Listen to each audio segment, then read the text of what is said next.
എല്ലാവരെയും പുതിയ വാർത്തകളിലേക്ക് ഞാൻ സ്വാഗതം ചെയ്യുകയാണ്. ഇറാനുമായുള്ള യുദ്ധത്തിൽ ഇസ്രായേൽ സാമ്പത്തികമായി പൂർണ്ണമായും തകർന്നിരിക്കുന്നു എന്ന വാർത്തയാണ് ഇസ്രായേലി പത്രങ്ങൾ റിപ്പോർട്ട് ചെയ്യുന്നത്. വരും കാലങ്ങളിൽ രാജ്യം സാമ്പത്തിക ഞെരുക്കത്തിൽ പട്ടിണിയിലേക്ക് വരെ പോകും എന്ന ആശങ്കയാണ് ഈ പത്രങ്ങൾ പങ്കുവയ്ക്കുന്നത്. ഇറാനെ സംബന്ധിച്ച് എണ്ണയിൽ നിന്നും വരുമാനമുള്ളതുകൊണ്ട് അവരുടെ സാമ്പത്തിക ക്രമത്തെ യുദ്ധം ബാധിച്ചിട്ടില്ല എന്ന് ഇസ്രായേലിലെ സാമ്പത്തിക വിദഗ്ധർ പറയുമ്പോൾ, ആളാകാൻ വേണ്ടി അമേരിക്കയെ വിശ്വസിച്ച് ഇറാനെ കയറി ആക്രമിച്ച നെതന്യാഹു രാജ്യത്ത് കുറ്റപ്പെടുത്തലുകൾ കേട്ട് ഒറ്റപ്പെടുകയാണ്. ഇറാനെതിരായ യുദ്ധത്തിന്റെ 12ാം ദിവസത്തെ സാമ്പത്തിക ചെലവ് $1.2 ബില്യൺ ആണെന്നാണ് അവരുടെ ടാക്സ് അതോറിറ്റിയുടെ മേധാവി പറയുന്നത്. ഇത് വ്യാജ പ്രചരണങ്ങൾക്ക് വേണ്ടി മാത്രം ചിലവഴിച്ച തുകയാണ്, അല്ലാതെ സൈനിക ചിലവല്ല. സൈനിക ചിലവ് ഇതിൽ പെടില്ല. പിന്നെ രാജ്യം പുനർനിർമ്മിക്കുന്നതിന്റെ ചെലവും ഈ ഗണത്തിലൊന്നും പെടില്ല. സൈനിക കാര്യങ്ങളിൽ ഇസ്രായേലിന് ദൈവിക സഹായം ലഭിച്ചുവെന്നാണ് ധനമന്ത്രി ബെസലേൽ സ്ട്രോവിച്ച് പറയുന്നത്. ഈ ദൈവിക സഹായം എന്ന് പറയുന്നത് ട്രംപാകാനുള്ള സാധ്യതയാണ് ഉള്ളത്. അതല്ലെങ്കിൽ അവരെ ആയുധങ്ങൾ കൊടുത്ത് സഹായിച്ച കുറെ യൂറോപ്യൻ രാജ്യങ്ങളും ഉണ്ടാവും. ഇസ്രായേലിനെ സാമ്പത്തികമായി കരകയറ്റാൻ വിദേശത്തുള്ള ജൂതരിൽ നിന്നും പിന്നെ ഇസ്രായേലിന്റെ സൗഹൃദ രാഷ്ട്രങ്ങളിൽ നിന്നും അവിടുത്തെ പൊതുജനങ്ങളിൽ നിന്നും പിരിവുകൾ നടത്തി പൂർണ്ണമായും തകർന്നുപോയ രാജ്യത്തെ അടിസ്ഥാന സൗകര്യങ്ങൾ നിർമ്മിക്കുകയും വീടുകൾ തകർന്നു പോയവർക്ക് ചെറിയ വീടുകൾ നിർമ്മിച്ചു കൊടുക്കുകയും ബിസിനസ്സും ഫാക്ടറികളും എല്ലാം തകർന്നു പോയവർക്ക് സാമ്പത്തിക സഹായം നൽകുക എന്ന പുതിയ തെണ്ടൽ പദ്ധതിയാണ് ഈ സ്ട്രോവിച്ച് അവതരിപ്പിച്ചിട്ടുള്ളത്. ഇനി ലോക പിച്ചക്കാരുടെ സംഘടനയുടെ നേതാവായി നെതന്യാഹുവിനെ തിരഞ്ഞെടുക്കാൻ കഴിയുന്നത്ര യോഗ്യതയാണ് അയാൾ യുദ്ധത്തിലൂടെ സ്വന്തമാക്കിയിരിക്കുന്നത് എന്ന് പറയേണ്ടതുണ്ട്. അയാൾ ഇനി കഞ്ഞി കുടിക്കണമെങ്കിൽ ആരെങ്കിലുമൊക്കെ കൊടുക്കണം. ഇത് കയ്യിലിരിപ്പോണ്ടുണ്ടായ ഒരു ഗുണമാണ്. ചുമ്മാ ഇരിക്കുന്നവരെ കയറി ചൊറിഞ്ഞിട്ട് അവിടുന്ന് കിട്ടിയതും മേടിച്ച് രാജ്യത്തെ മുഴുവൻ തകർത്ത് തരിപ്പണമാക്കിയ ഇയാളെയൊക്കെ പിടിച്ച് ജയിലിടേണ്ട കാലം അതിക്രമിച്ചിരിക്കുന്നു എന്നാണ് പറയാനുള്ളത്. ഈ തെണ്ടൽ പദ്ധതിയിൽ സൗഹൃദ രാഷ്ട്രമായ ഇന്ത്യക്കും എന്തെങ്കിലുമൊക്കെ സംഭാവന ചെയ്യാതിരിക്കാൻ കഴിയില്ല. തന്നെയുമല്ല, സന്മനസ്സുള്ളവർക്ക് 100 രൂപ പോലും അയച്ചു കൊടുക്കാൻ കഴിയും. താല്പര്യമുള്ളവർക്ക് കാശ് അയക്കാമെന്നാണ് ഇസ്രായേലിന്റെ ഭാഗത്തൊക്കെ വാദിച്ചിരുന്ന ഒരുപാട് ആൾക്കാരുണ്ട്. അവർ വലിയ വലിയ തുകകൾ അയച്ചു കൊടുത്ത് ഈ രാജ്യത്തെ കരകയറ്റണം എന്ന് അഭ്യർത്ഥിക്കുകയാണ്. വെറുതെ നാക്കുകൊണ്ടുള്ള സപ്പോർട്ട് മാത്രം കിട്ടിയിട്ട് കാര്യമില്ല. ഈ സർക്കാർ ഇങ്ങനെ തെണ്ടൽ തുടരുന്നതിനിടെ സ്വകാര്യ സംഘടനകളും പിരിവുകൾക്കായി അഭ്യർത്ഥിക്കുന്ന പരസ്യങ്ങൾ പത്രങ്ങളിൽ നിങ്ങൾക്ക് കാണാൻ കഴിയും. അതിലുപരി സൈന്യവും സഹായ അഭ്യർത്ഥന നടത്തുന്നുണ്ട് എന്നുള്ളതാണ് വിചിത്രം. ഇത് ഞാൻ ലോകത്ത് വേറൊരിടത്തും കണ്ടിട്ടില്ല. സൈന്യം എങ്ങനെ സഹായം വേണം എന്ന് പറഞ്ഞ് അഭ്യർത്ഥിക്കുന്നത്, പൈസ കൊടുക്കണമെന്ന്. ഈ സൈന്യം പിരിവ് നടത്തുന്നത് ആർക്ക് വേണ്ടിയാണെന്ന് കേൾക്കുമ്പോഴാണ് നമുക്ക് കൂടുതൽ അത്ഭുതം ഉണ്ടാവുന്നത്. ഇറാനും അവരുടെ പ്രോക്സി സംഘടനകളും കൊലപ്പെടുത്തിയ സൈനികരുടെ വിധവകൾക്ക് വേണ്ടിയാണ് സൈന്യം ഈ പിരിവുകൾ നടത്തുന്നത്. ഇവരെ പുനരധിവസിപ്പിക്കണം, അതാണ് ലക്ഷ്യം. സർക്കാരിന് ഇനി സൈനികമായി കൂടുതൽ ഫണ്ടുകൾ ചെയ്യാനുള്ള മാർഗമൊന്നും ഇല്ലാത്തത് കൊണ്ട് സൈന്യം പുറത്തുനിന്ന് ഫണ്ടുകൾ പിരിച്ചെടുത്തുകൊണ്ട് ഇവരെയൊക്കെ സംരക്ഷിക്കേണ്ടതുണ്ട്. അതുകൊണ്ടാണ് സൈന്യം പോലും ഇങ്ങനെ അഭ്യർത്ഥന നടത്തുന്നത്. എത്ര ദാരുണമാണ് ഇവിടുത്തെ കാര്യമെന്ന് നമ്മൾ ചിന്തിക്കണം. ഇത് നിങ്ങൾ ഇസ്രായേലി പത്രങ്ങൾ പരിശോധിച്ചാൽ കാണാൻ കഴിയും. ഒരുപാട് പരസ്യങ്ങൾ വരുന്നുണ്ട് നിങ്ങൾ സഹായിക്കണമെന്ന് പറഞ്ഞുകൊണ്ട്. മരണപ്പെടുന്ന ഓരോ ജൂത സൈനികന്റെയും പിന്നിൽ മരിച്ചു ജീവിക്കേണ്ടി വരുന്ന ഒരു കുടുംബമോ സ്ത്രീകളോ കുട്ടികളോ ഉണ്ട് എന്നുള്ള കാഴ്ചയാണ് ഇസ്രായേലിൽ നിന്നും നമ്മൾ കണ്ടുകൊണ്ടിരിക്കുന്നത്.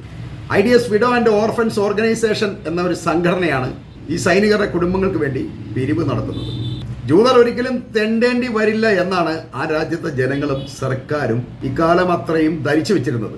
2ാം ലോകമഹായുദ്ധത്തിന് ശേഷം ജൂതർ ലോകം മുഴുവൻ നടന്ന് കഷ്ടപ്പെട്ട് പണിയെടുത്തുണ്ടാക്കിയതാണ് ഇസ്രായേൽ എന്ന രാജ്യത്തിൻ്റെ ഇന്ന് കാണുന്ന മുഴുവൻ സൗഭാഗ്യങ്ങളും. അത് മുഴുവനും ഒറ്റയടിക്കാണ് ഇറാൻ നശിപ്പിച്ചു കളഞ്ഞിട്ടുള്ളത്. ഇസ്രായേലിൽ ആയിരക്കണക്കിന് വിധവകളെയും വികലാംഗരെയുമാണ് 2 കൊല്ലത്തോളമായി നടക്കുന്ന യുദ്ധം സൃഷ്ടിച്ചു കൊടുത്തിട്ടുള്ളത്. ഇറാനുമായി യുദ്ധം ആരംഭിച്ചപ്പോൾ അതിൻ്റെ മടങ്ങ് വീണ്ടും വളരെ വലുതായി. ഒരുപാട് പേർക്ക് പരിക്കുകൾ ഉണ്ടായിട്ടുണ്ട്, വികലാംഗരായിട്ടുണ്ട്, മരണം സംഭവിച്ചിട്ടുണ്ട്. ഇതെല്ലാം നമ്മൾ കഴിഞ്ഞ ദിവസങ്ങളിൽ പത്രങ്ങളിൽ വായിച്ചതാണ്. അതിൻ്റെയൊക്കെ റിസൾട്ടുകൾ വരും കാലങ്ങളിലായിരിക്കും ഉണ്ടാകാൻ പോകുന്നത്. ഗസയിലെ കൂട്ടക്കൊലയിലും പട്ടിണിയിലും ബന്ദിമോചനത്തിലുമൊക്കെ ഈ ലോകം ശ്രദ്ധിച്ചിരുന്നത് കൊണ്ട് ഇസ്രായേലിൽ നടക്കുന്ന ഈ ദാരുണ സംഭവത്തെ ആരും കണ്ടില്ല എന്നുള്ളതാണ് വാസ്തവം. നമ്മുടെ നാട്ടിൽ ഒരു സൈനികന്റെ ഭാര്യയ്ക്ക് പെൻഷനും ആനുകൂല്യങ്ങളും ഒക്കെ നല്ല രീതിയിൽ തന്നെ ലഭിക്കും. പ്രത്യേകിച്ച് യുദ്ധത്തിൽ മരിച്ചതാണെങ്കിൽ വൻ തുകകൾ സർക്കാരിൻ്റെതായിട്ടും അതല്ലെങ്കിൽ അവർക്ക് ഇൻഷുറൻസിൻ്റെതായിട്ടൊക്കെ ഒരുപാട് പണം കിട്ടും. എന്നാൽ പറഞ്ഞു വരുമ്പോൾ അത് ഇസ്രായേലിനും കിട്ടും. പക്ഷേ അത് വെറും നക്കാപ്പിച്ച ഇൻഷുറൻസ് തുകയും പെൻഷനും മാത്രമേ കിട്ടൂ എന്നുള്ളതാണ് വാസ്തവം. അത് കിട്ടുന്നത് വളരെ കാലം സൈനിക സേവനം അനുഷ്ഠിച്ചവരുടെ കുടുംബത്തിന് മാത്രമേ ഉള്ളൂ.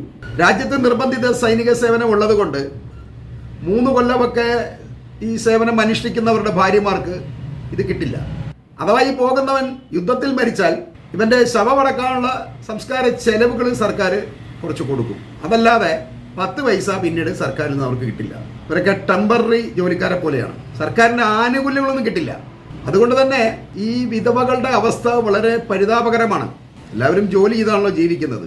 അപ്പോൾ അവൻ കൊല്ലപ്പെട്ട് കഴിഞ്ഞാൽ സംഗതി തീർന്നു. ഈ സൈനികരുടെ ഭാര്യമാർ ഇങ്ങനെ വിധവകളാകുന്നതിലൂടെ മറ്റൊരു സാമൂഹിക പ്രശ്നവും ഈ ഇസ്രയേലിൽ സംഭവിക്കുന്നുണ്ട്. ഈ ജൂതരെ സംബന്ധിച്ച് വിധവകളാവുക എന്നത് വളരെ പ്രശ്നമുള്ള ഒരു കാര്യം തന്നെയാണ്. കാരണം ജൂതർ ലോകത്ത് വളരെ കുറവായതുകൊണ്ട് മറ്റൊരു ജൂത പുരുഷനെ ഈ സ്ത്രീകൾക്ക് പിന്നീട് കണ്ടെത്താൻ വളരെയധികം പ്രയാസമാണ്. മറ്റ് മതസ്ഥരെ, അതായത് ക്രിസ്ത്യാനികളെയോ മുസ്ലിങ്ങളെയൊക്കെ കല്യാണം കഴിക്കാമെന്ന് തീരുമാനിച്ചാൽ പോലും അതൊരിക്കലും ഈ ജൂതരെ സംബന്ധിച്ച് സാധിക്കുന്ന കാര്യമല്ല. കാരണം ഈ മതവിശ്വാസത്തിന്റെ കാര്യത്തിൽ ജൂതർ വളരെ സ്ട്രോങ് ആണ്. അക്കാര്യത്തിൽ ജൂതവിശ്വാസ പ്രകാരം ജൂതരല്ലാത്തവരുമായി വിവാഹം കഴിക്കാനൊന്നും ജൂത സമൂഹമോ അതല്ലെങ്കിൽ സർക്കാരോ ഒന്നും അനുവദിക്കില്ല. അങ്ങനെ നോക്കുമ്പോൾ ഈ ജൂതരെയൊക്കെ കൊണ്ടുവന്ന് നമ്മുടെ ഇന്ത്യയിലെങ്ങാണം അവർക്ക് സ്ഥാനം കൊടുത്തിരുന്നെങ്കിൽ ഈ സംഘികളും ഈ ക്രിസംഘികളും എല്ലാം കൂടിയിട്ട് ഈ മുസ്ലിങ്ങളുടെ മേലുള്ള ആക്രമണം കുറേ നിർത്തിക്കൊണ്ട് അത് ജൂതരുടെ പേരിലോട്ട് മാറ്റിയാണ്. കാരണം മുസ്ലിങ്ങളെക്കാൾ വളരെ സ്ട്രോങ് ആണ് മതകാര്യങ്ങളിൽ ഈ ജൂതർ. അപ്പോൾ ഇന്ന് കാണിക്കുന്ന ഈ ഇഷ്ടവും സ്നേഹവും ഒന്നും അന്നുണ്ടാവില്ല. അന്ന് ഇവരെ കടിച്ചു കയറും. ഇവരുടെ ആരാധനയും അതല്ലെങ്കിൽ ഇവർ മറ്റാരെയും അടുപ്പിക്കാത്തതും ഒരൊറ്റപ്പെട്ട ഒരു ജീവിതം നയിക്കുന്ന ഒരു സമൂഹമാണ് ജൂതർ എന്ന് പറയുന്നത്. അത് ഈ സംഘികൾക്കും ക്രിസംഘികൾക്കും ഒന്നും സഹിക്കില്ല.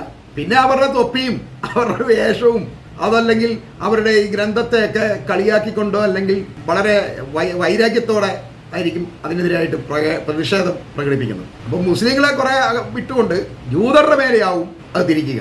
അതുകൊണ്ട് എത്രയും വേഗം ഈ ജൂതരെ ഇസ്രായേലിൽ നിന്ന് ഒഴിപ്പിച്ചിട്ട് ഇന്ത്യയിലെ ഒരു സ്റ്റേറ്റോ വല്ലതും കൊടുത്തുകൊണ്ട് അവിടെ അധിവസിപ്പിക്കണം എന്നാണ് എൻ്റെ ഒരു അഭിപ്രായം. ഇവരുടെയൊക്കെ ഒന്ന് സ്നേഹം നമുക്ക് കാണാൻ പറ്റുമല്ലോ.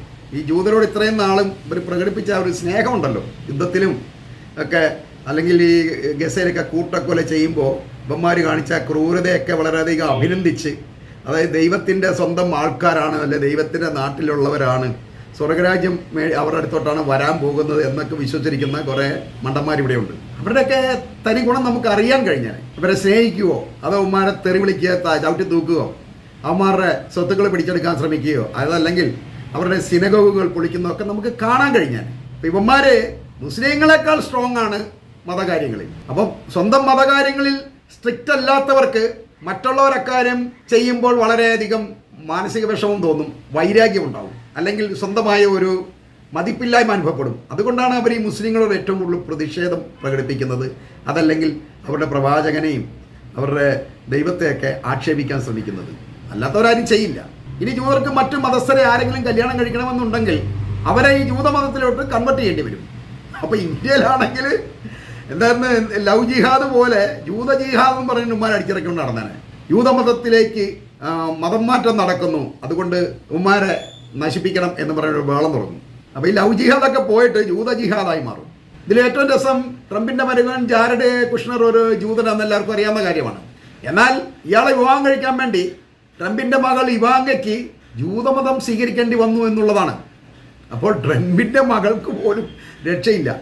പിന്നെ ഇവിടെ ഏതെങ്കിലും സംഘിയോ അല്ലെങ്കിൽ ക്രിസംഘിയൊക്കെ ഇന്ത്യയിൽ നിന്ന് ജൂതന്മാരെ കല്യാണം കഴിക്കേണ്ടി വന്നാൽ അത് തീർച്ചയായും മതം മാറണം. അതോടെ തീർന്നു. അയ്യോ ഞങ്ങളുടെ മതം ദേ ഇപ്പോൾ പൊളിയാൻ പോകുന്നത്, ഇപ്പോൾ അവർ ആക്രമിക്കാൻ വരുന്നത്, ജൂതന്മാരെല്ലാം കൂടെ ഇന്ത്യയിലുള്ള ഹിന്ദു മതത്തെ ആക്രമിക്കുന്നേ, ക്രിസംഘികളെ ആക്രമിക്കുന്നേ എന്ന് പറഞ്ഞ് നിലവിളി തുടങ്ങും. ഇവർക്ക് നിലവിളിക്കാനല്ലേ അറിയാവുള്ളൂ. അതായത് ഈ സ്വന്തം മതകാര്യങ്ങളിൽ ഉത്തരവാദിത്വം ഇല്ലാതെ വരുമ്പോൾ അത് ഉത്തരവാദിത്വത്തോടെ ചെയ്യുന്ന മറ്റു മതസ്ഥരെ കാണുമ്പോൾ അസൂയ ഉണ്ടാവും. അതിൽ നിന്നാണ് ഈ ഇസ്ലാമോഫോബിയൊക്കെ ഉണ്ടാവുന്നത്. കാരണം മുസ്ലിങ്ങൾ വളരെ കൃത്യനിഷ്ഠയോടെ അവരുടെ ആരാധന കാര്യങ്ങൾ നിർവഹിക്കുന്നു. അപ്പോൾ അതിനെ ഏതെങ്കിലും തടസ്സപ്പെടുത്തുക, അത് നമ്മളെപ്പോലെ ആക്കുക.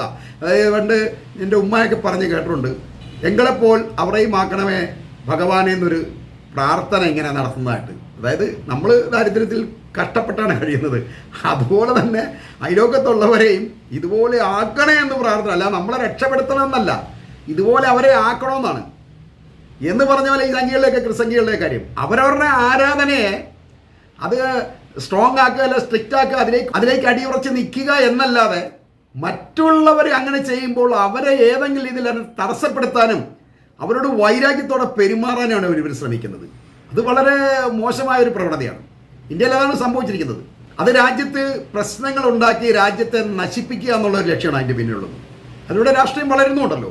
നമ്മളിപ്പോൾ ഇവരെയൊക്കെ കുറിച്ച് പറഞ്ഞ് ഇവരെ നന്നാക്കാം എന്നുള്ള ഒരു ധാരണ വെറുതെയാണ്. അതുകൊണ്ട് കാര്യം പറയാതിരിക്കുന്നതാണ് നല്ലത്.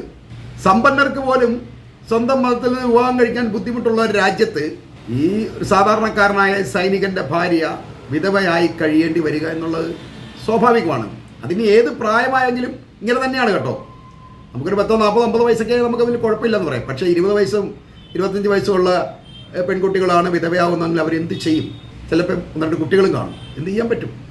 അങ്ങനെ ഒരു അവസ്ഥ ഇസ്രായേലിന് വളരെയധികം പ്രശ്നമുണ്ടാക്കുന്നുണ്ട്. എന്നാൽ ലിബറൽ സമൂഹങ്ങളിൽ മതം അത്ര തടസ്സമാകുന്നില്ല എന്നുള്ളത് മറ്റൊരു സത്യമാണ്. അവർക്ക് വേണമെങ്കിൽ മറ്റു മതസ്ഥരൊക്കെ വിവാഹം ചെയ്യാൻ പറ്റും. പക്ഷേ അതിനും ഒരു കുഴപ്പമുണ്ട്. അവരങ്ങനെ മറ്റു മതത്തിലുള്ള ഒരാളെ ഈ ജൂതമതത്തിലേക്ക് കൺവെർട്ട് ചെയ്യിക്കാതെ വിവാഹം ചെയ്യാനാണ് താല്പര്യപ്പെടുന്നതെങ്കിൽ അവർ രാജ്യം വിടേണ്ടി വരും. രാജ്യത്ത് അതിനുള്ള നിയമമില്ലല്ലോ. അപ്പോൾ വിദേശങ്ങളിൽ പോയി അത്തരക്കാരെ വിവാഹം കഴിച്ച് ജീവിക്കുന്ന ഒരുപാട് ആൾക്കാരുണ്ട്, ജൂതന്മാർ. അങ്ങനെയാണ് ശരിക്കും പറഞ്ഞാൽ ഈ ജൂതന്മാർ ഈ ജൂതനാട്ടിലെ പൗരത്വം ഉപേക്ഷിച്ചുകൊണ്ട് മറ്റ് രാഷ്ട്രങ്ങളിൽ പൗരത്വം നേടുന്നതിൻ്റെയും രാജ്യം വിടുന്നതിൻ്റെയൊക്കെ പ്രധാന കാരണം വിദേശത്തവർ ജോലി ചെയ്യുമ്പോൾ അവരുടെ കൂടെ ജോലി ചെയ്യുന്ന ആരെങ്കിലുമൊക്കെ പ്രേമിച്ച് വിവാഹം കഴിക്കുന്നു. അവിടെ ഇപ്പം മതമാറ്റമൊന്നും അങ്ങനെ നടക്കില്ല. അതുകൊണ്ട് ഇവർ ഈ രാജ്യത്തെ പൗരത്വം ഉപേക്ഷിക്കുകയാണ്. ഇനി നാട്ടിൽ വരണമെന്നുണ്ടെങ്കിൽ ഈ ഇരട്ട പൗരത്വം ഉള്ളത് കൊണ്ട് നാട്ടിൽ വന്നൊക്കെ പോകാം, കുഴപ്പമൊന്നുമില്ല, വിഷയമൊന്നും വേണ്ട.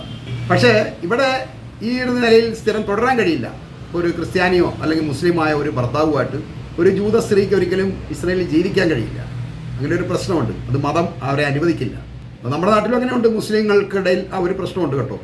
മറ്റൊരു മതത്തിൽപ്പെട്ട ഒരു സ്ത്രീയോ അല്ലെങ്കിൽ പുരുഷനുമായിട്ട് ജീവിച്ചുകൊണ്ടിരുന്നാൽ അവർക്കെതിരായിട്ട് സമൂഹം ഒന്ന് അകന്നു നിൽക്കുന്ന ഒരു പ്രശ്നമുണ്ട്, പറയാതിരിക്കാനോ കഴിയില്ല. എന്നാൽ ഈ വിധവകൾ ഇങ്ങനെ വർദ്ധിച്ചു കൊണ്ടിരിക്കുന്നതാണ് പ്രശ്നമാകുന്നത്. ഇപ്പോഴും വിധവകൾ ഉണ്ടായിക്കൊണ്ടിരിക്കുകയാണ്. കാരണം ഗസയിലൊക്കെ മിനിഞ്ഞാന്ന് 3 പേരെ തട്ടിയിട്ടുണ്ടല്ലോ. ഇപ്പം ഇറാനുമായിട്ടുള്ള യുദ്ധം വന്നതോടുകൂടി രാജ്യത്തെ വീടുകളെല്ലാം കൂടി തകർന്നതോടുകൂടി ഈ പുനരധിവാസവും വളരെയധികം പ്രശ്നമായിരിക്കുകയാണ്. ഇവരുടെയൊക്കെ വീടുകൾ തകർന്നിട്ടുണ്ടല്ലോ. അപ്പോൾ ഇവർക്ക് പട്ടിണിയാണ്, ചിലവര് പോലും കൊടുക്കാൻ മാർഗമില്ലാത്തപ്പം അവരുടെ വീടുകൂടെ തകർന്നു പോയി കഴിഞ്ഞാൽ എന്തായിരിക്കും അവസ്ഥ? പുനരധിവസിപ്പിക്കാനോ അതല്ലെങ്കിൽ വീടുകൾ നിർമ്മിക്കാനൊന്നും സർക്കാരിൻ്റെ 10 പൈസയും ഇല്ല. ഇനി കിട്ടുന്നിടത്തു നിന്നെല്ലാം കാശ് വിരിച്ചുകൊണ്ട് വന്നിട്ട് വേണം രാജ്യമൊക്കെ ഒന്ന് സെറ്റാക്കി എടുക്കാൻ. അതിന് കാലങ്ങൾ എത്ര പിടിക്കുമെന്ന് ആലോചിക്കണം.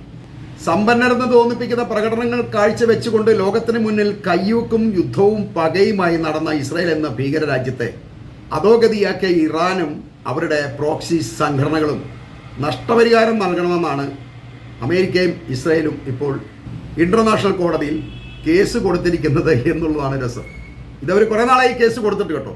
2023 ഒക്ടോബർ 7 ശേഷം ഈ ഹമാസുമായി യുദ്ധം തുടങ്ങിയതിന് ശേഷം എപ്പോഴൊക്കെയാണ് ഇവർ കേസ് കൊടുത്തിട്ടുള്ളത്. അമേരിക്ക, പ്രത്യേകിച്ച് ഹൂത്തികൾ ഈ അമേരിക്കയ്ക്കെതിരായിട്ട് വൻ നാശനഷ്ടങ്ങൾ വരുത്തിയല്ലോ.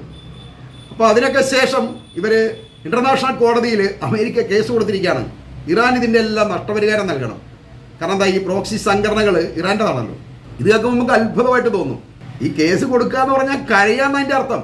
ഇത് അങ്ങോട്ട് പോയി അലമ്പുണ്ടാക്കി അടിയും മേടിച്ചെല്ലാം നഷ്ടം വന്നതിന് ശേഷം ഞങ്ങൾക്ക് നഷ്ടപരിഹാരം വേണമെന്ന് പറഞ്ഞ് കേസ് കൊടുത്തിരിക്കുകയാണ്. ഇറാനി നഷ്ടം വരുത്തിയ ഒന്നും പ്രശ്നമല്ല, ഇവന്മാർക്ക് നഷ്ടപരിഹാരം കിട്ടണം. അതിനുവേണ്ടിയാണ് കേസ് കൊടുത്തിരിക്കുന്നത്. ഇവന്മാരിങ്ങനെയൊക്കെ റിപ്പോർട്ട് ചെയ്യുമ്പോൾ നമുക്ക് ചിരിക്കണോ കരയണോ എന്നൊക്കെയാണ് തോന്നുന്നത്. എന്നാലും ഞാൻ ഈ വാർത്തകൾ ഇവിടെ അവസാനിപ്പിക്കുകയാണ്.